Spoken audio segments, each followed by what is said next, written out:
take painting as another example of a signal transmitting a coded message.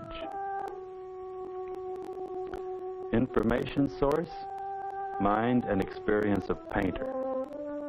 Message, his concept of a particular painting. Transmitter, his talent and technique.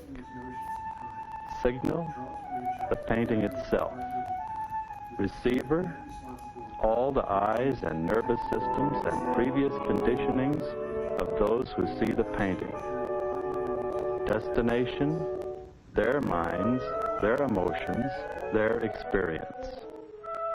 Now in this case, the noise that tends to disrupt the signal can take many forms.